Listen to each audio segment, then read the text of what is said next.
he has succeeded in adapting to his profane creed the very documents of the divine things of the Christian saints: communion, baptism, and virgins. And so when reminded that Mithra was 300 years before Christ, Tertullian said Mithra imitated the prophecies to come. So they had an answer.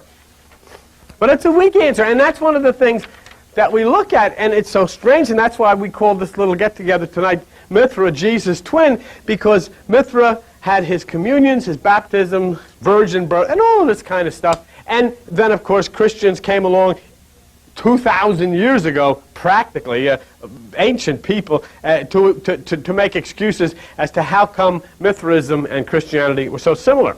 But even the early church fathers didn't reveal the extent of the similarity between Mithra and, the Christian religion as we know it. What did they teach? Interestingly enough, the cult of Mithra taught the existence of heaven and hell. Exactly the same. Mithra taught of the immortality of the soul, eternal life. So here we have Mithra, communion, baptism, virgin birth, heaven and hell, immortality of the soul, 250 years before Jesus.